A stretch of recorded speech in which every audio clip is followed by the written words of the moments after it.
Welcome to the Limitless Potential podcast, where together we will dive into the personal, business, and career-rich tips, techniques, stories, and experiences of some incredibly successful and inspirational people, each with their own perspectives and journeys, and each with golden nuggets of wisdom which might just change your life. I'm Tracy Stone, and I'm a master trainer in a number of career supercharging techniques, a transformational coach, international best-selling author, inspirational speaker, and a woman discovering and evolving my very own limitless potential day by day.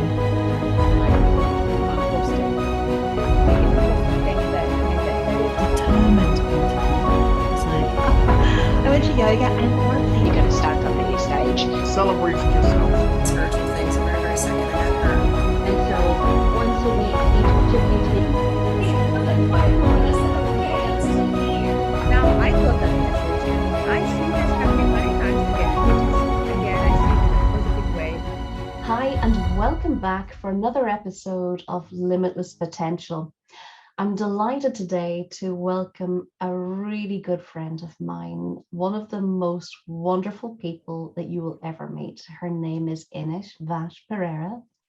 She is Associate Partner of People Advisory Services at EY, that's Ernst & Young, and she's joining us today from beautiful Lisbon.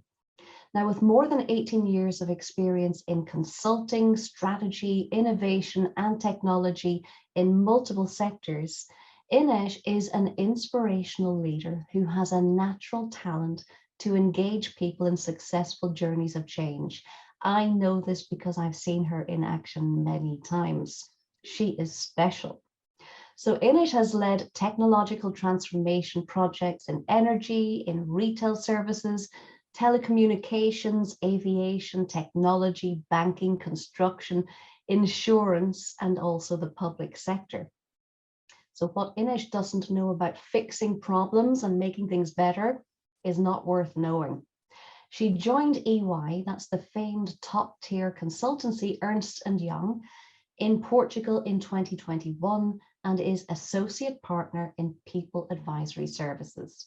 With a degree in social and organizational psychology, a European Master's in Industrial Relations, and an Executive Master's in Business Management, it's no wonder that Inês's career has been on the fast track.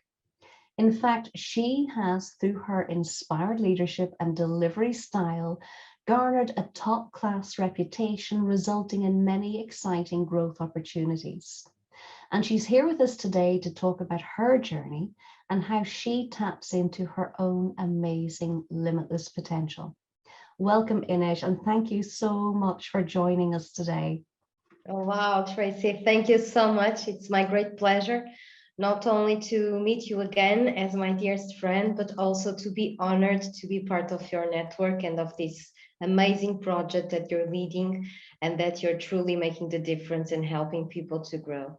So the pleasure is all mine, and thank you so much to find me in Portugal, here in the beautiful Lisbon, and to allow me to share some of my small things that actually have making me create big things. So in a very transparent way, this is exactly how I would love to start this conversation, is to say a big thank you to you and to your project, and a big thank you to consider myself as someone who can have a story to share. Thank you. Oh my gosh, it's my pleasure. And straight away, right off the bat, I already love what you said, making big things out of small things in a great, positive, powerful way. Love that. So let's dive on in there. And as we always do, we're going to start by learning a little bit about you and how you grew up and how you made the choices in life that you've made and how that's turned you into the incredible woman you are today. So Inês, if you would take us right back to the beginning and tell us what life was like for you as a little girl growing up. So going back 41 years ago, because that's my age, I'm the third of four children. We are three girls and one boy, and I'm the third girl. My mother tells me all the time that I was born in a beautiful sunny Sunday. So I do believe that's why I'm always happy and always positive, because it was really sunny. She said it was an amazing April day. So that potentially has influenced positively the way how I see life and how I really love the day and love to wake up in the morning full of energy. So I grew up in a very conservative family, to be quite honest, full of love, as it could not be the other way around, but obviously very conservative. And this has been, I think, one of the points that make me such a determined person. It's because my father's family was really that women were here just to marriage and get children. So a woman was not allowed to study or to work in our family. So we made the difference. Myself and my sisters, we were the three first women in the family allowed to study and work. And so this is something that always spotted me a lot about fighting for ourselves. And a big thank you to my mother, who was actually a big warrior to defend her daughters and the right of them to study. And we're talking about Portugal, a European country, and I was born in 81, so things were not as that conservative, but families were really, and this is the first lesson I took in my life. That is something that you don't see, but it does exist, and that can become a barrier. So pay attention to the invisible barriers that you find in your life, personal, professional, because sometimes they are the ones who are blocking you to move forward. And there's always a way to make it. It's always possible. It's always possible for you to, even sometimes without knowing, but you do actually overcome it. And so just keep up going if you believe in yourself. Follow your instincts, and that's something that I have always been doing. Even studies, my studies were an instinct, because my big dream was to be a vet. I always wanted to be a vet, specialized in turtles, because that's my favorite animal, as you know. And then by accident, really by accident, I joined on a management college, and I did social organizational psychology, because that was my fifth option, as I didn't get the grade I need to join a veterinarian in the first four options. So I decided to go to the university to start this degree, but with the perception that I was about to repeat all the exams, because I wanted to go to vet. But then I completely fall in love with all the training, with all the teachers, with all this social commitment, purpose, identity, how people can influence people, how things work on corporate business, about people. So management creates money to give money. And this organizational psychology degree was how can people create more money with motivation, with influence, and I said, wow, this exists. I was not aware that this exists. And then I completely fell in love, and then I never stopped from there. So I think I'm really lucky from all the challenges that I faced and all the nice people I met that were really role models to me. And I got some good role models during my path. But I think that nothing happens by accident. And of course, I would be a great veterinarian if I was a vet today. But I'm really lucky to have this new other, it's like a tree when you just follow one path, and I followed a different path from the vet. And that makes me to be, I think, as grateful as I am today of everything I achieved and conquered. Absolutely. And it's taking those decisions at those moments, but not just taking them with resentment because we didn't get the choice that we wanted, or it wasn't the thing that we thought we would go to, but it's taking that choice and going for it, really, really going for it, picking up the ball and running. It's true. That's what you are so powerful at. It's the intuition. We all have intuition, and we should always listen to our intuition. And it has been tough to learn to follow my intuition, because sometimes I'm also very rational, and my intuition is not aligned with my rational thinking. And I always follow the rational thinking. Like, it's like when you use Waze or something of Google Maps in your car, and it says to you to go to one way, and you say, you're wrong, I'm going on the other direction, and then you're wrong. So he was right. It's exactly sometimes the same example I have in my mind. And I have been learning that I must follow my intuition. And when I start looking back to these last 23 years that I have been working and joining these professional business areas, every time I got tough but really successful, it was because I listened to my intuition. So listen to your intuition as well. It's there to help you. I think that's such great advice. And I would feel also from my life story that following your gut instinct, your intuition, usually you won't go too far wrong, will you? But it's having that bravery to hear the call of your intuition and to take the necessary steps. It is, Tracy. It's also obviously something related to your inner way of being. I have always been very competitive. I have always been very, I like success. I like to have things done, but not from others' point of view, from my own point of view. I like to see everything well done from my quality perspective. Even if sometimes people said that was not good, they will see that probably it was not good for them, but in certain point, by some reasons, it was good for me and it was enough for me. So that, I think that's another thing. Don't listen too much what the other people think. If it is good and enough for you, if it makes you happy, it's because it's right. And it doesn't mean that all the other people has the power to judge wherever we dress, we look like, we speak, on the way we speak, on the choices we do, because it's our life. It's like John Bon Jovi sings, and I love that song as well. It's my life. So it's time for us to actually manage our life, as it's the only one we'll get. So let's do our best to make it really, really nice. I love the link into the Bon Jovi song. It really does bring that point home, doesn't it? But you're so right that very often we feel that we have to keep pleasing everybody. And it's okay if you can please other people as long as it's staying true to you. But it's when we start feeling, I can't do the thing I want to do or feel I should be doing because I have to please everybody else. That's the problem. So you're absolutely right. It's making those decisions that sometimes you have to be okay with not pleasing everybody else because you know you're following the right path for you. Yep. Yeah, true. And I can share with you the example in a very, it was a shared situation that we both had, that when I moved to Barclays Bank, when I started working at Barclays Bank in Portugal, my father was very proud of me because on those times, banking was a secure area. It was a long life-term employee. So my father was actually very proud that I joined banking. And then 4 years after, I decided to leave.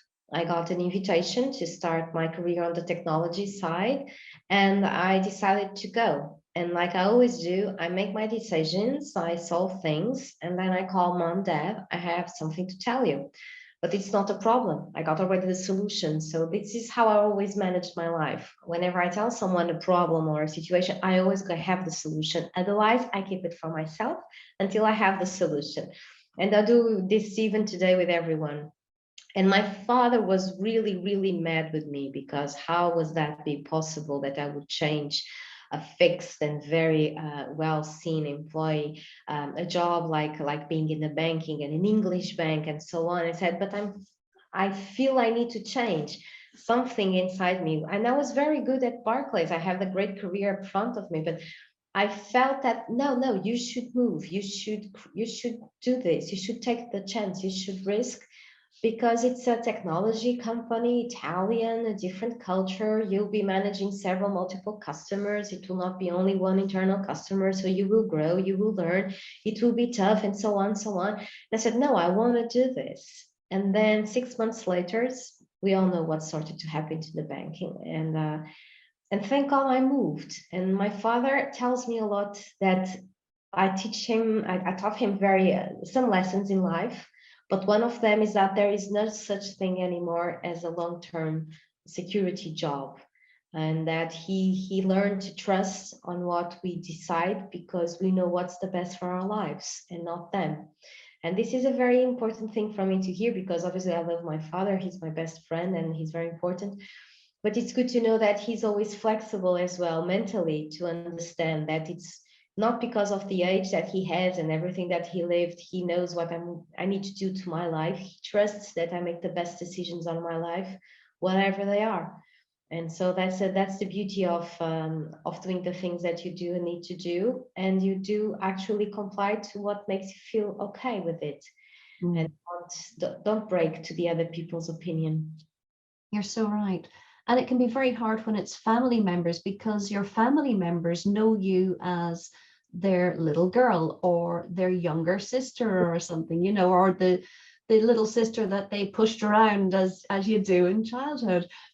So it can be very, very hard for them to sometimes accept us as grown-up women in our own right that can make powerful decisions and stand by them. Whether the decisions work out right or wrong, you're ready to accept that and go with it. So it can be hard for the people that have known you since childhood to see you make a radical decision in their eyes, can't it?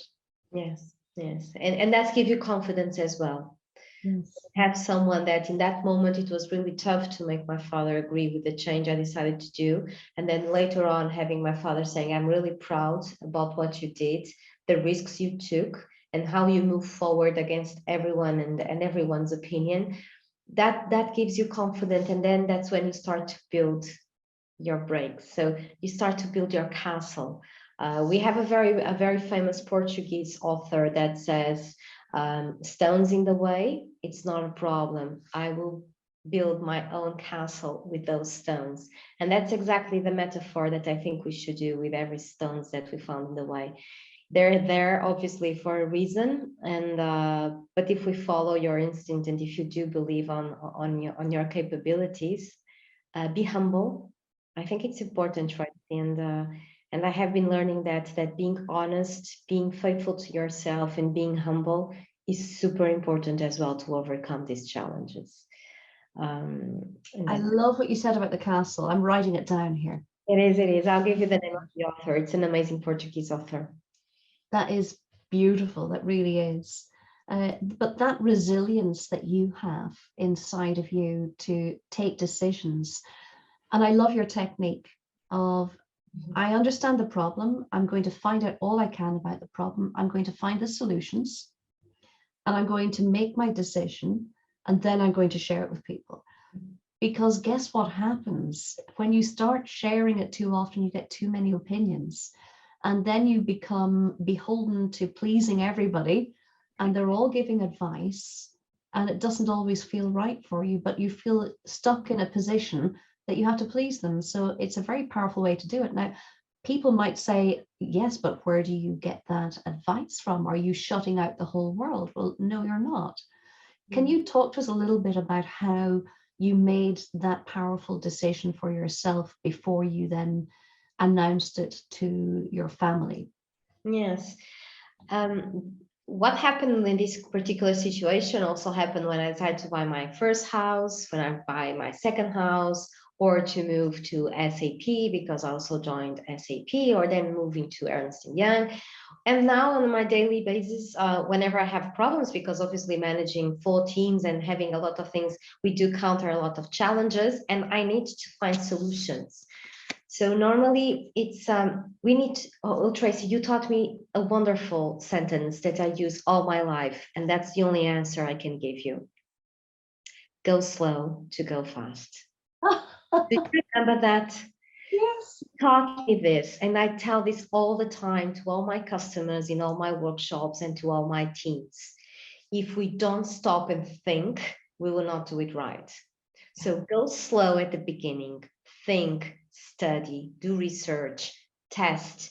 Don't make decisions whenever too much happy or too much sad or whatever.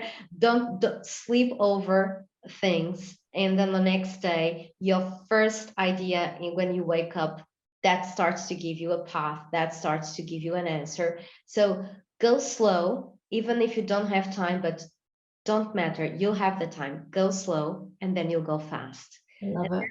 Exactly the thing I have been doing since I met you, because you taught me this, Tracy. I don't know if you remember this sentence, but we used to use it a lot.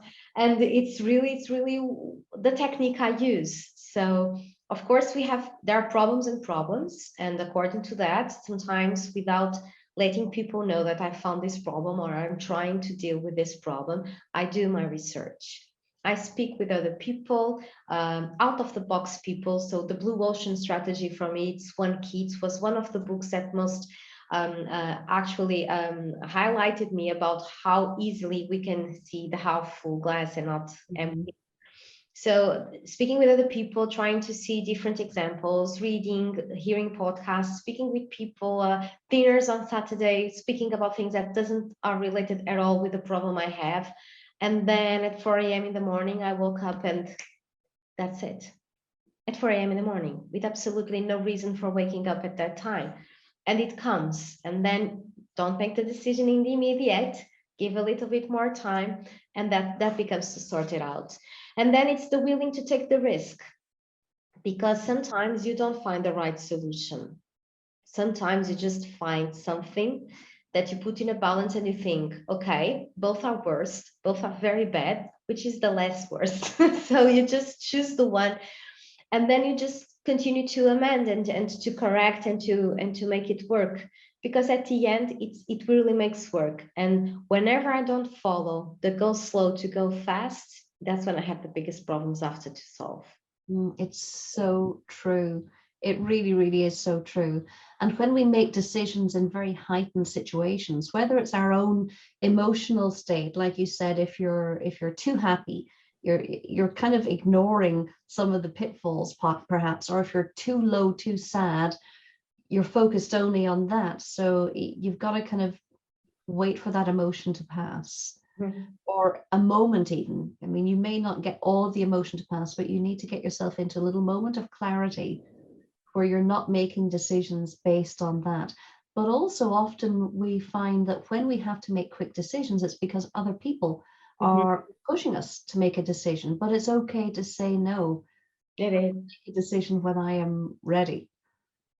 But then the flip side of that is when we don't make a decision and we stay where we are in a place that we know is not fitting quite right anymore, whether that's a job or a career or a relationship or a house. When we stay where we are, when we know it's not right, we're actually moving backwards. Yeah.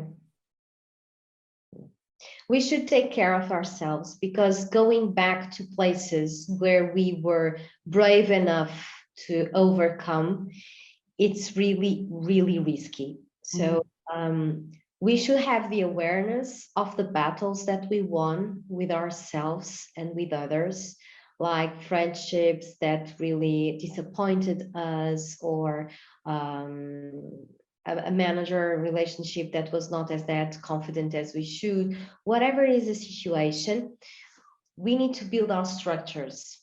Okay, whatever it is, we need to find our 4 pillars, because that's how we can stand up. It's the 4 pillars, whatever they are.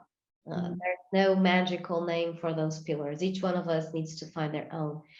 And we should always protect those pillars. And going back to a toxic relationship, or going back to a former employee, a job that we had where we were so happy, I don't think that will work, to be honest. I don't think, because what we live, it's unique in that time frame. Time does not go back. So feelings and sensations and impressions and things that you are able to live for the first time will not be relived. This is not a movie. We would love to be a movie. Even a movie, when we see some good actions that make us an impression, we cannot have the repeated sensation when we see it twice or third or whatever, how many times we just see it. Even the great movies. But it's important that we do become loyal. We do protect ourselves. We should take care of ourselves. So don't expose yourself again to situations that you know they were harmful, that you know that they are risky, and that they can jeopardize completely all the work you have been doing to grow and to create your 4 pillars that will bring you stability, peace, confidence in yourself, and, to be honest, love yourself. If you're okay with yourself, whatever you are, fat, not fat, beautiful, big, small, whatever, it doesn't care. You are who you are. So if you are okay with you, things will start being completely more easy with you. So accept as you are. And if you don't like the person who you are, work to solve it, because there are many people there to help you to find yourself in so many different ways. Don't give up. And that's the big message that sometimes I don't understand is people are always talking about change, things need to change. They delegate the change. Don't delegate. Be yourself a change agent. Mm. Why not? Otherwise, it will not change. So it's important that we do not put in jeopardize the old places where we were happy. Memories are there for a reason, and it is to give us the energy that we need to come over the future, not the past. The past is there already, and memories are that secret spot that we should always keep in ourselves to give you the power to overcome the missing feeling of someone or the missing feeling of a professional concretization. And memories are there to remember us that we were able one day, so we will be able even more in the future. So don't go back, go forward. Forward, love that. And it's so important because very often we do get stuck or hung up on thinking about the past. And that's what stops an awful lot of people from making decisions and moving on into the next thing in life. But staying stuck in the past doesn't actually help you to solve it because you can't change it. The only thing you can change about the past is what it means to you. Yeah. You can't actually change the events that happened, but you can take the lesson from it and you can decide to do it differently from here on. Yes. But you can't change the past. So dwelling on it and staying in the past is never going to be productive. It's never going to get you somewhere different. And they always say that if you want something different, you have to do something different. So it's never going to be enough to just think, I wish I had a better job. I wish I had the career that I wanted instead of the one I've got. I wish I had a wonderful relationship, but I don't. There's no point in just wanting it. No. You've got to actually take action Yes. to make it happen. And there's people often talk about the law of attraction. Of course, it is so true and so vital, the law of attraction. It works all the time, but people get a little bit confused about it in thinking that the law of attraction is about just wanting the thing. And if I want it enough, it will fall into my lap. No, it won't. It won't just fall into your lap. You have to want it, be able to visualize it, know what the steps are to take to get there, and start taking the steps. Definitely, Tracy. I don't believe in that. I respect people who do believe on that and who can give me examples about the law of attraction, but that's not my 41 years experience. I never had anything like that. All I had was achievements, come from a lot of hard work, a lot of dedication, a lot of persistence. I need to be persistent, really persistent, because it's not easy. And it's not a lucky thing. Sometimes you go, oh, I don't have any luck. Luck gives a lot of work, so it's not a luck issue. It's an issue of you going slow to go fast. We can do it, but we need these 10 fingers, we need these 2 hands, 2 eyes, 2 ears. We need everything working perfectly and balanced. That's why I was spotting a lot the importance of yourself being okay with your own. Because if you're not okay with your own, you will not be okay anywhere in the world. Whatever the continent you'll be moving or whatever the times you try to change, you will have yourself. So we need to actually work, and things will not come by because the moon is full today. No, that I don't believe in that. To be honest, I respect people who do that, but no, I have. You know, Tracy, the best thing that we have in life is the ability to choose. We make decisions. We choose to be as we are. We choose to be stopped or we choose to move forward. We choose to stay or we choose to go. We always choose. And people don't understand that they are choosing. The choice is the best willing that we have in life. And be careful, because that's a very powerful, that's superpower, really. And the choice is something that it's inevitable and that could actually make the change. I love that. I completely agree with you on choice. And when we give our choice away to other people, we're giving away our power. We're avoiding our own accountability, our own responsibility for our decisions, but therefore we also don't get to enjoy all the benefits when we do make our choices. Mhm. So you mentioned, Inês, that it hasn't always been easy. It isn't always perfect. Can you take us through any scenario, any example where things weren't so easy, things weren't so perfect? And how did you overcome that? How did you deal with that situation? Well, I could give you a lot of examples, to be honest, because I don't believe the attraction of the things, but sometimes it feels like I attract the most difficult things, to be honest. But I think that's the adventure spirit that I have in myself, that actually position in challenges that I'm not prepared to go to. And I think that's the main consistent situation that I have been seeing, is that when some certain challenges appear to me and I'm not ready for them, but I say yes. And then I say, oh God, I said yes, but I'm not ready. Okay, but I said yes. Okay, so let's go.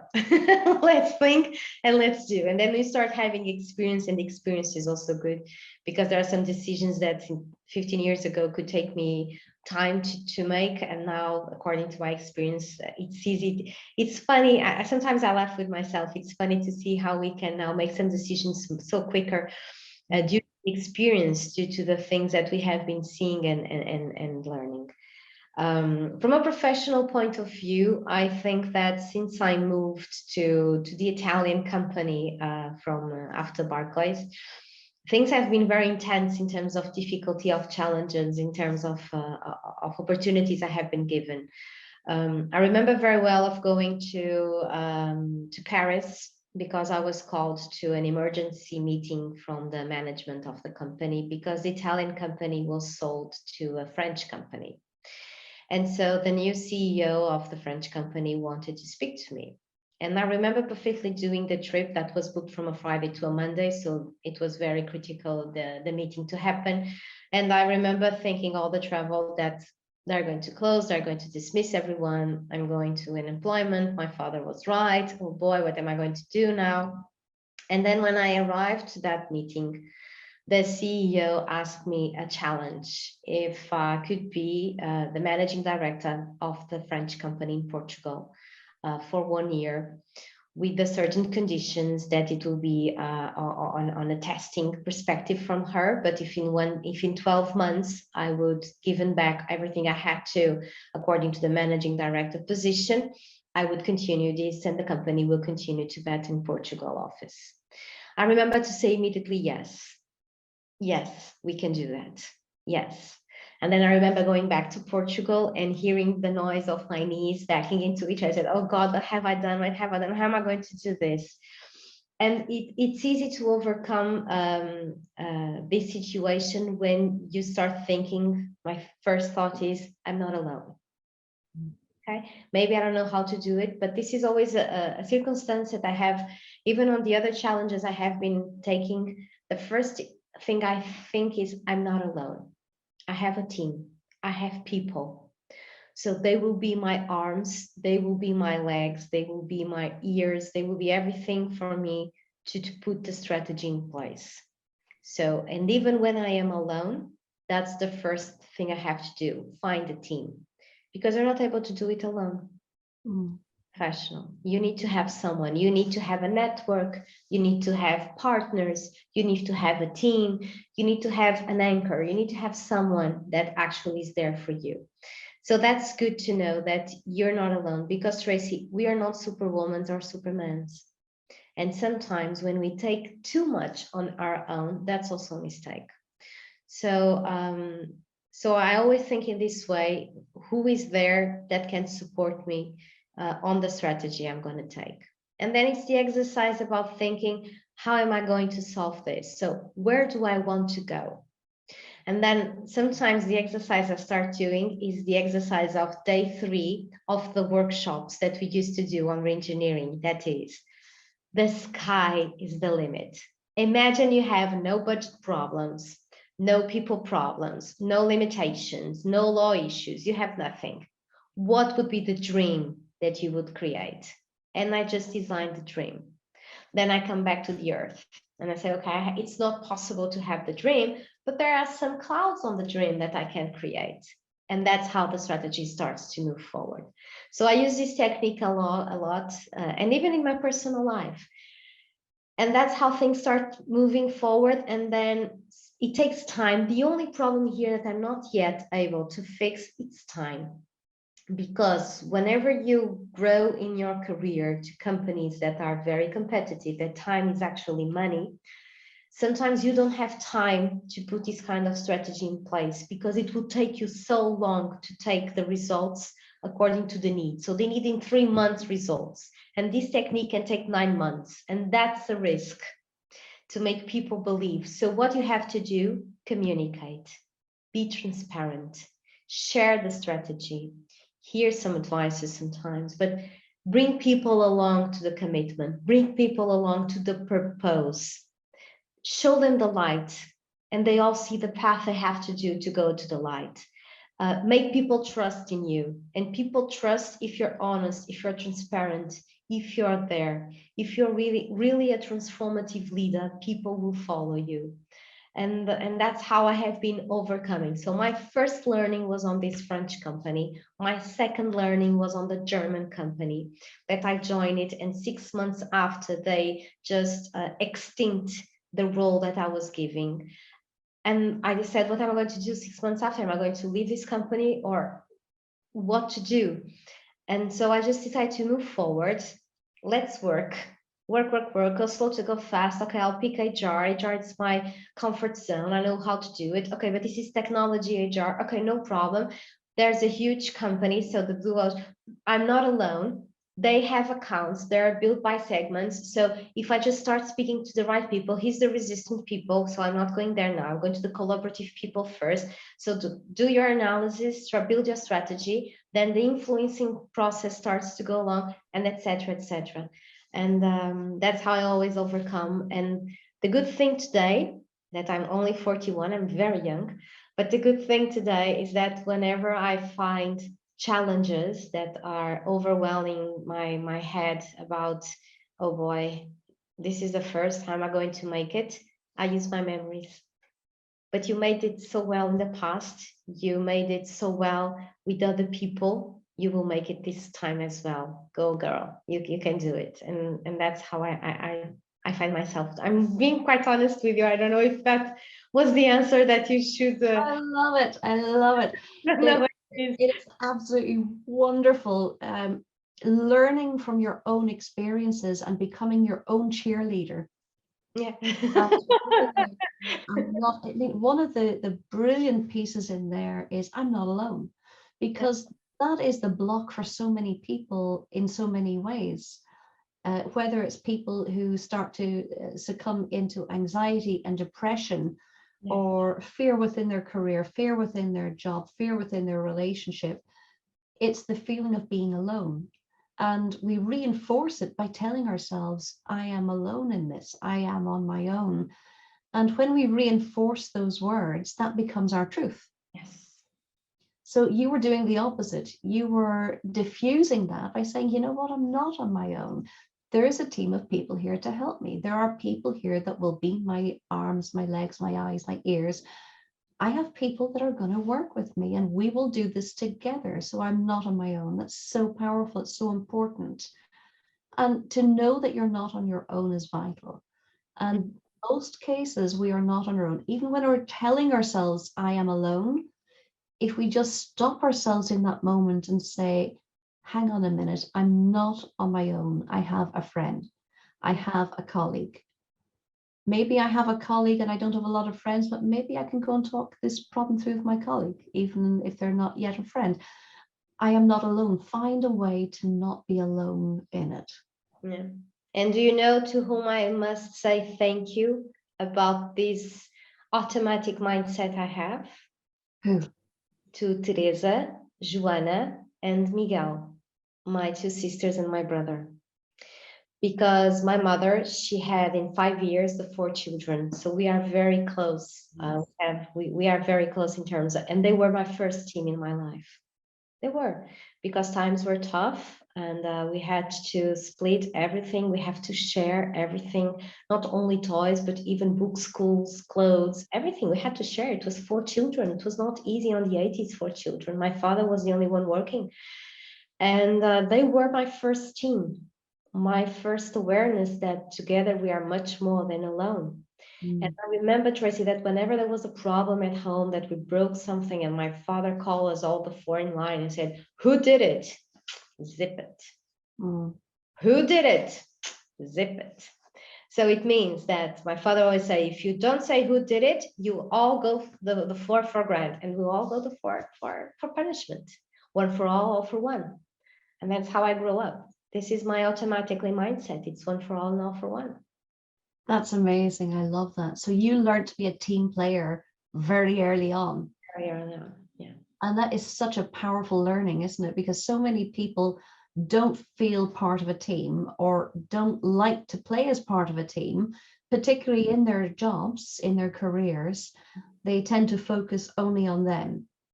Yeah. And it is important to focus on your job, your delivery, on your career, on your next move. That's very important, but you don't ever get to do it very well if you're not a team player with others. Yeah. You have to respect even the competition. Everyone underestimates the competition. I'm always telling that to everywhere. Whenever we do an account planning or whatever, and say, what about the competition? And say, what about? You need to know everything about the competition, even more than you need to know about your customer. Otherwise, it doesn't make any sense. So that's true. Even the competitors, you need to bring them on board. You need to know everything. And it's not easy, obviously, but it's feasible. Not easy, but feasible, doable, and within your control. Yes. We tend to think that a lot of things are outside of our control that are actually within our control. Yeah, definitely. Definitely. And there are times that you lose control, obviously, yes. And what's the problem? It's just a moment. Yeah. We'll come back again on track. Yeah. So don't make the decisions in the heat of the moments. No. Let that blow over, make your decision and be good with it. But realize that you're not on your own, that somehow you are always able to gain the support of other people. You know, Tracy, we have some positive engines and some negative engines in our lives. So there are things that makes the stress positive whenever we are managing stress, and that positive stress creates you efficiency, innovation. I love to work under stress. My results when I have only 2 days to deliver something, or 1 day or 1 hour, is not that I will never deliver such a good thing if I had a full week. That's how I am. It's different from person to person. But what you need to know is what are your positive engines and your negative engines for stress management that actually can block you to move forward. And if you do this list about, okay, a positive engine for me whenever I'm stressed is to hear music, to drink a jasmine tea, to go for a walk, to go to the gym, to eat some chips. Whatever it is, your positive engine that balances again the stress to the level that you need to continue to go forward.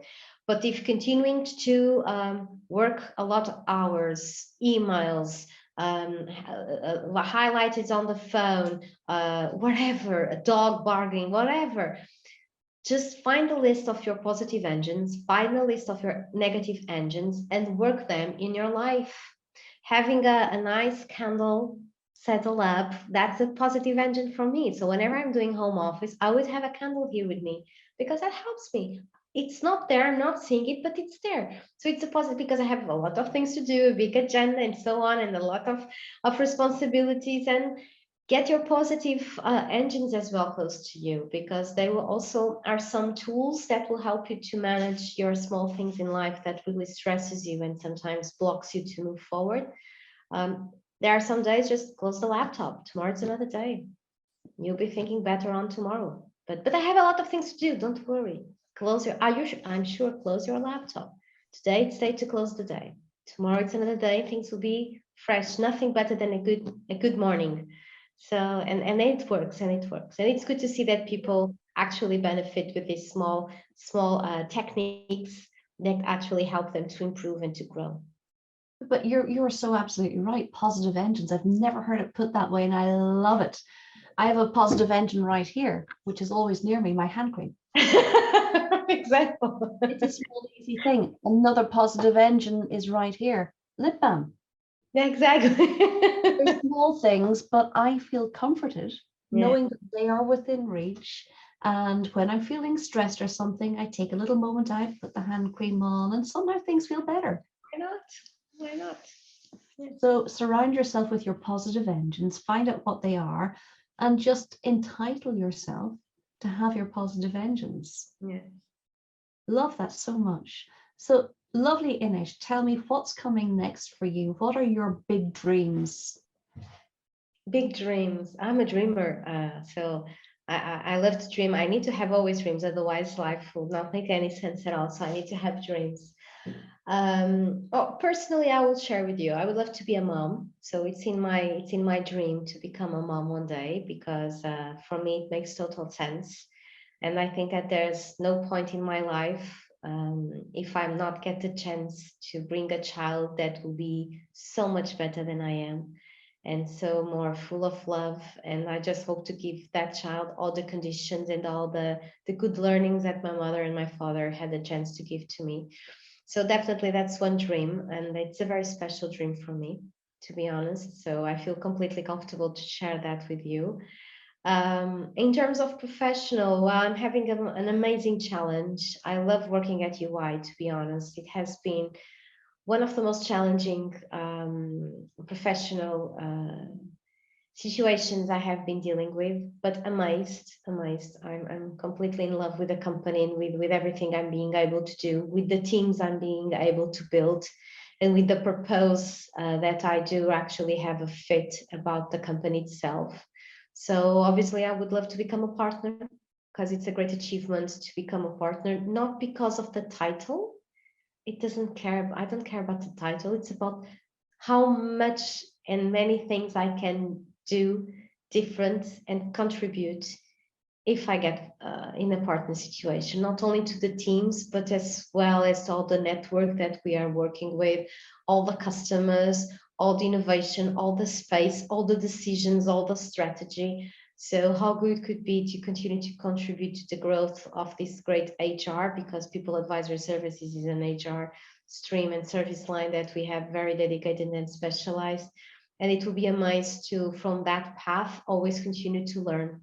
I would love to do an MBA, because I think I really need to go study back again. It's another dream I want, is to get back in studies, to do a lot of other things, to do research. I would love to do research again.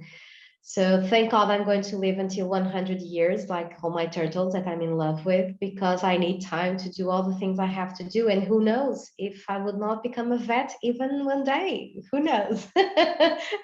You will see. Right, I know it was your big dream to become a vet, and you will in your 90s Yeah. be going back, because you will finally have time to do it. You will go back and study and become a vet. That will be amazing. You have so many things ahead of you, Inês, and if anybody is going to achieve it, it's you. Oh, thank you so much, Trace. I hope so. Oh, you have so much to share and to offer, and I know that the teams that are working for you and with you are so lucky to have you there, that you are not only helping the business, you are changing lives of the people that you work with and finding joy in their careers, in their jobs, in their daily lives, and shifting their mindset as well as the work that you do. And it's such a powerful combination, and it's one that you are particularly brilliant at. Thank you so much. I love my teams. I'm super lucky. I have 2 teams in Portugal, another team in Angola, and another team in Mozambique. Angola and Mozambique are tough countries in terms of social challenges, and you have to open your mind when you work on those markets with local teams and with local customers. It's different, and whenever I travel a lot, and whenever I come back very tired, but very full in my heart, full in my new experiences, full in every way. So I'm very grateful for that as well, because that's a great teaching and a great lessons learned every time I go there. Because I'm being completely honest, I really love what I'm doing, and I'm really enjoying a lot what I'm learning. And the good thing is that I choose to be here. So I will continue to be here until this is my choice. Whenever someday something change and it's not my choice anymore, I'll change. So that's the brilliant and the most thing that gives me really peace, is that I'm here by choice. Of course, they choose me as well, obviously, and I'm grateful for that, because they contact me one day. There was a headhunter that called me saying that I have the right challenge for you. She was right, but I also choose, and I choose to continue here. I choose to be here, and I just hope I can choose for many more years. I love it. Making brilliant choices. Well, Inês, may you continue to make brilliant choices and continue to lift up the people around you the way you always do. They're so lucky to have you there. And I am looking forward to the next time I get back over to Lisbon for us to enjoy some more croquetas together. Please do come. I'm waiting for you for long, so don't take that long more. Okay, come back. We will make it happen. But Inês, thank you so much for joining us today and sharing your journey and your limitless potential and all the things that make you so incredible. Thank you so much. No, Tracy, thank you to you, because I met you in a very special moment in my life, especially when I was learning a lot. You were one of my role models at that time, because you were completely different from the status and the culture that I was living in Portugal. And you, with your brilliant ideas, with your way of working, with the good thoughts and the good things you taught me, you were actually one of the key persons in my life. And as you could see, completely not studied, I recall a lot of learnings that I got from you, and from those beautiful moments that we do create change in our areas, in our teams, in our business processes. And it was the best times. So thank you so much for that. So without you knowing, you were already using your limited potential with other people. You were already contagion people on the positive way, and on a way that actually creates us the awareness and the confidence that yes, we can. So that's what you taught me, is that under everything, and you know the pressures we had, you know the challenges I had at that moment, and you always make me believe and to move forward. So I'm trust that you'll do a wonderful work now with all this your project, and with all this your persistence as well, because you know what you have to do, you know what you have to help. And thank you so much for doing that. We all need you, and thank you very much for that. Oh, Inês, thank you. I'm embarrassed. It's true. No more blusher required today. Thank you very, very much. I appreciate that. We will share croquetas again soon. I really appreciate that. Inês, thank you so much. And thank you to all of our listeners. I'm so glad that you've joined us today to hear from Inês, how she has lived her amazing life, how she makes her choices, and how she taps into her limitless potential. So thank you for joining us, and I look forward to welcoming you all back again another time for another amazing dose of inspiration and limitless potential. See you soon.